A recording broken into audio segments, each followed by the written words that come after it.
Yo, gotta do this kind of fast. I'm on daddy duty. Long ADIL. Bunch of people in my room caught this. Perfect pre-market structure. This was my main watch. I was just looking for the long here.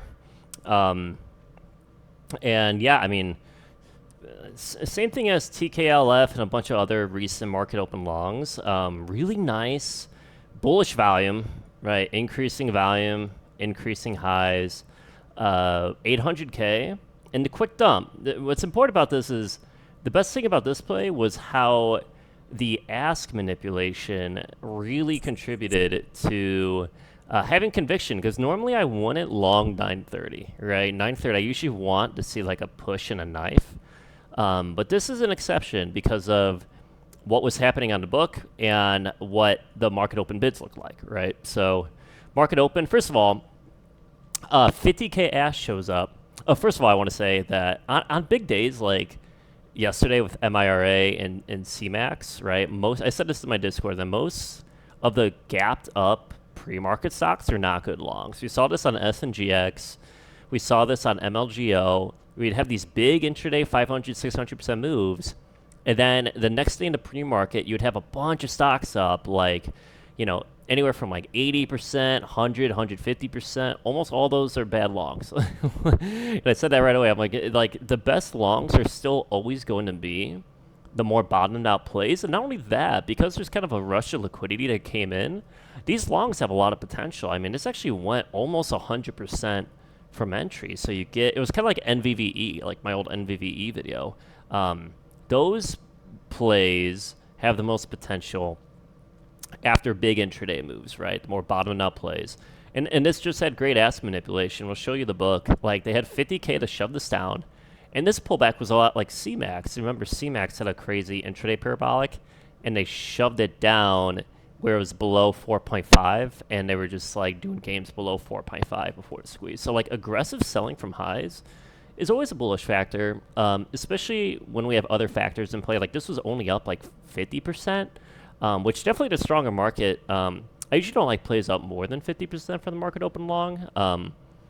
But in a stronger market, you can get plays that are a little bit above that. I wouldn't go too far above that, though. I still want to see plays under probably 60%.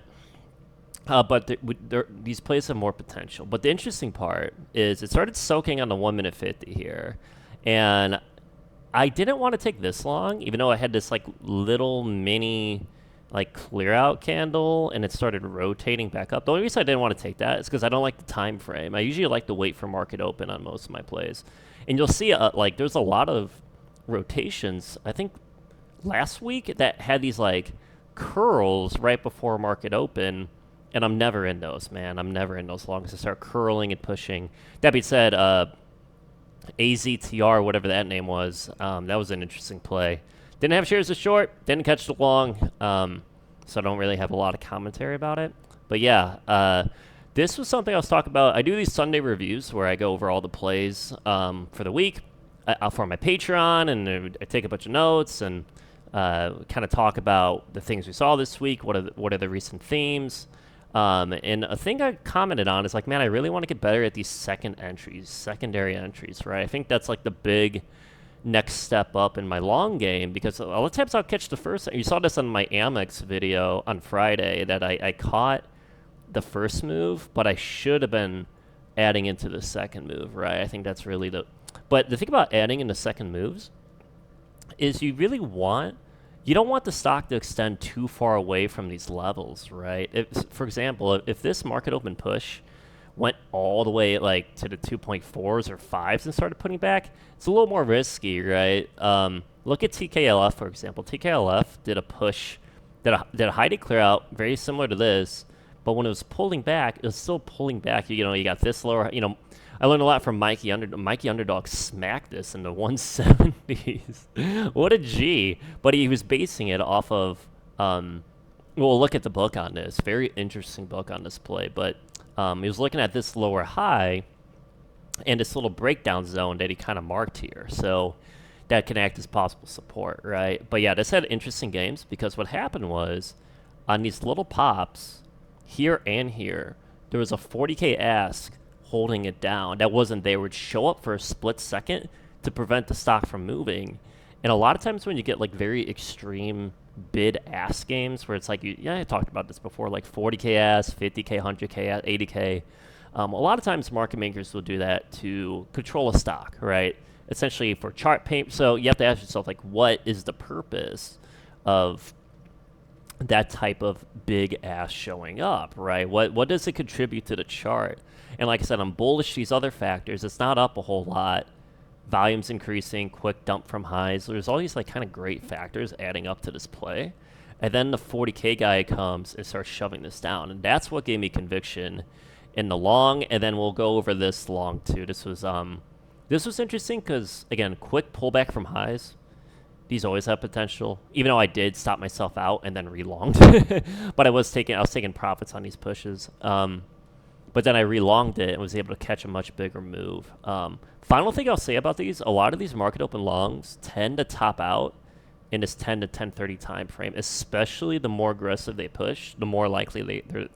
So even if you're a short seller, you can factor that in, So we'll look at maybe the TOS chart really fast. What do we got? ADIL. I don't usually take day 2 longs. I'm not very good at them, so I wasn't looking at MIRA or CMAX for the long. But yeah, I mean, nice bullish volume. This is 830K, quick pullback. And then, by the way, market open. Another thing that I liked is within the first 10 seconds, there was like 350K volume in 10 seconds. I'm like, dude, this is just gonna. I already knew it was gonna trade a lot of volume. I'm like, this is already gonna trade over 1 million. Like, I don't even need to wait for the candle. But that being said, yeah, here's a nice little pivot off of this lower high. A little 1 minute 20 double tap here. But yeah, we'll look at the book really fast. It'll be kind of a short video. I have dad stuff to do, so really fast. I say that, but we're already 7 minutes into the video. But yeah, here's okay, let's look at first of all, let's look at the pullback. So here's the first example of a 50K ask showing up to aggressively sell the stock down. Usually without not a lot of ass following it down, so that's always nice to see. We're seeing bids catch on the 1 minute 50 down here, also nice to see. But here are those bounces, man. Right here, on this little kind of retail push, get a 41K ass showing up, right? Shoves it down, right? And then we start to get another mini rotate before market open. Another 40K ass shows up, shoves it down. And I always say that on these, like, for market open longs, I don't want to see curls in the open. I would much rather see weakness in the open. I would rather see controlled selling in the open. It's one of those counterintuitive things, right? Controlled selling in the open, bullish, rotations before market open, potentially bearish. Again, a lot of this is structure dependent, but as like an isolated factor, it's nice to see selling, like even if it's like micro, even on like a very like 1 minute micro time frame, it's nice to see these pullbacks, right? Like I was telling Mikey, we were watching this rotate. I'm like, oh man, but we were both saying the same thing. We're like, please pull back. This is not good. Like, do not rotate right here. Pull back in the open and then we can long it, right? And by the way, if it rotated and kept going, I just wouldn't have been into play. I mean, it's just how it is. But anyways, this is much more ideal. And then, yeah, market open book on this name. Like, here's a bunch. It started off with a bunch of aggressive sellers, like 350K in the first 10 seconds. And just like bids. And I'm like, all right. And I saw this 40K guy. I saw this 40K guy. And I'm just like, I got to go in now, dude. I got to go in now. And like, before it starts, because I also saw how kind of empty the book was. There was like an 80K ask here. They actually filled a ton of ask on these pushes, which is, which I wonder if that contributes to how it faded, because it faded so hard, right? But anyway, yeah, I caught the first move. And then, the more aggressively stuff pushes in the liquidity levels, often the more aggressive you have to be with your sells, especially when you get a lack of bid follow-up. Here's like a mini 2 squeeze. But yeah, it's these pullbacks. I was like, okay, there's kind of like a $2 lower high they're painting. I actually kind of like that. Sometimes stocks, I think BNAI was doing this, right? BNAI, go look up that chart. At market open, it's a whole fake whole dollar resistance idea. It's like when they're purposely holding a half and whole dollar level on like aggressive pullback, that becomes a liquidity target. Now, the risk of longing something like this is that, you get a push through $2 and a knife. But I thought market conditions were nice. I thought the whole I thought the volume was amazing. The pre-market chart was amazing. Again, I thought that pulling back to this lower high, like Mikey talks about, and he gave me conviction too. He was like, "Yeah, I'm gonna go long this." I was like, if Mikey's on it, like this is Mikey's type of read. Like I'm gonna, it gave me some confidence. But yeah, they actually put up a 58K bid that initiated this, and I longed into it, but then they pulled it, and I was a little bit scared. I was like, well, there's this $2 level. It didn't go for the $2 level. Yeah, I was like, let me just. And I had my profits from the morning. I was like, let me just risk where this, down in the 180s, 170s, where these lows are. And let me see what the book says. And then the bids start following it up, and it starts rotating. And I just got in on the rotation, right? Once I saw the bidders come in, I was like, you know what? This is a nice pivot level. Some bid follow up, and I would just risk, on my abs, I'll just risk into this, a knife back into the low 180s. Yeah, and it just ripped, and it was really nice, man. Super aggressive, right? A lot of people smacking. Again, here's a bunch of high-day clear-out smackers that get squeezed, like tons of stuff like this.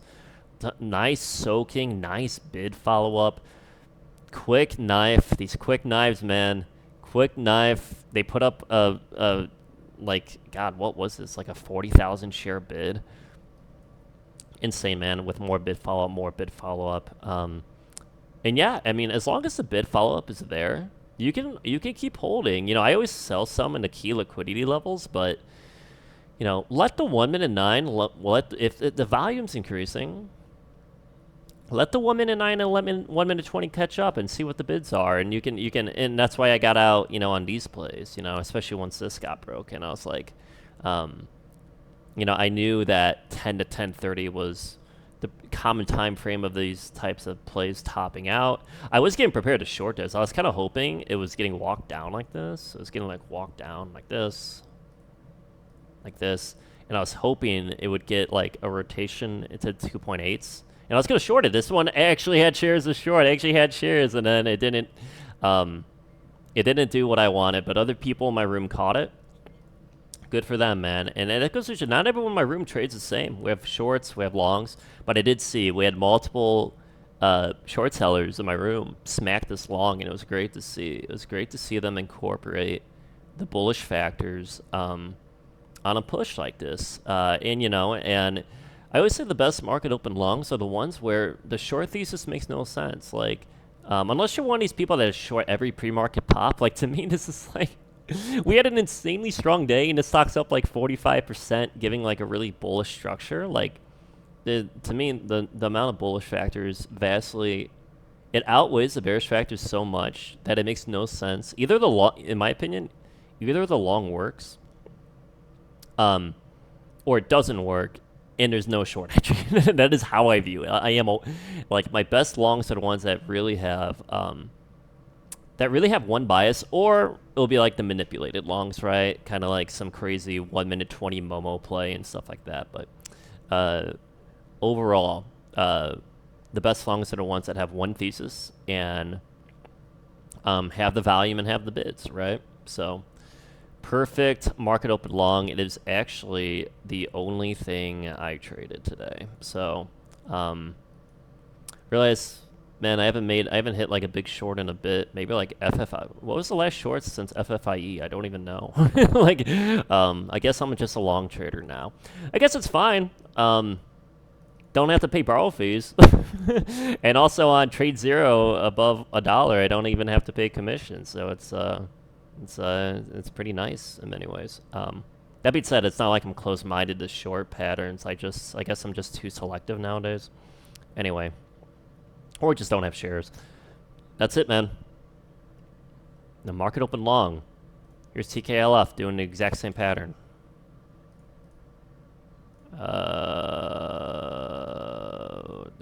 this is the TKLF.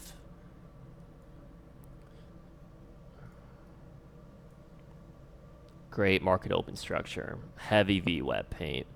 High to clear out. Pull back to these lower highs. Also, there was a sweet daily level on this. There was a window gap level, which was really nice. And yeah, secondary entries. You know, this didn't go that far past high today, right? Just it gave a little swipe and then did the real move. Just crazy, crazy play. So, study the market open longs, man. There's been a ton of them this month. There's been a ton of them. There's been and they all have like very similar structures. So, yeah, if you want some commentary, I would never trade this in my life. Didn't even know it popped, honestly. AZTR, man. Crazy play. G-Sun. I love this sticker, man. Yeah, let's have G-Sun come back. One final commentary, really interesting. Our big runners yesterday closed in highs. Everything faded hard into close today, so pretty interesting dynamic there. It makes me want to research, like, hey, on the days that had intraday runners that closed near highs, like, what was the reaction the next day on the fades? So, crazy fade, down only, insane fades. Anyways, that's it for today. ADIL, market open long, ask manipulation, perfect structure, great volume, secondary entries. It was awesome. It was great. So that's it for today. You guys have a good one. See you tomorrow.